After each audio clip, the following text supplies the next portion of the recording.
So tell us about this piece of jewellery. Sounds like quite an object.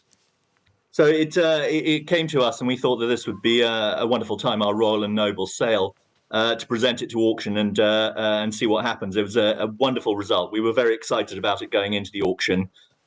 Pieces of jewellery belonging to Princess Diana are very rare. I'm only aware of one that's ever come up at auction before. So we were very excited and very, very pleased with the results, as I'm sure you can imagine. I can imagine. Just describe it to us. What are we talking about?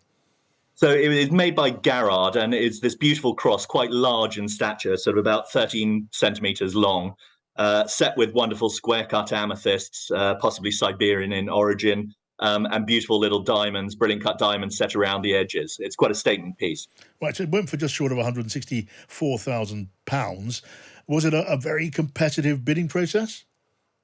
It was. It's one of those things that's always quite nerve-wracking, sort of live auctions which go on the internet. There's a flurry of bidding which happens very early on, and then all the bidding is in the last 5 minutes. So we were all watching with bated breath, and then 4 bidders came in at the end, and there was some strong bidding, eventually ending up, as you said, just under 164,000. Yeah, I mean, can you tell us anything about the other bidders that Kim Kardashian beat? Or was that in some way confidential? It is confidential, I'm afraid, but clearly they were almost as passionate as she was, so forcing the bidding up to a considerable amount, way above the estimate. Right, and have we any way of knowing, was Kim Kardashian herself sitting at her laptop pressing buttons and punching in numbers, or was it left to some representative? I would love to think so, but generally when we have bidders of that sort of caliber and celebrity, they're usually aware of the auction and following it, but generally they have a representative or someone bidding on their behalf. Yeah, and it went for a lot more than you imagined it would. Exactly. It's very difficult coming up with an estimate for something like this. You know, we look at the intrinsic value of the piece, the age that it was made, the beauty of it, all those sort of factors, and then we come up with an estimate.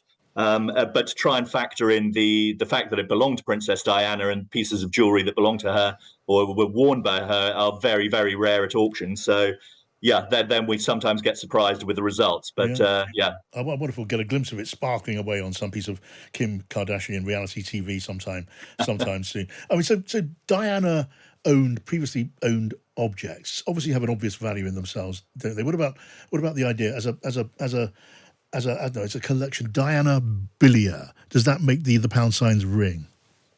Yeah, I think so. You know, she is. It was 25 years ago last year that she died, and I think results like this show that she is still very much in the consciousness of the general public. It's wonderful to see it. You know, from one icon of fashion 25 years ago, she made quite a statement in many of her fashion choices.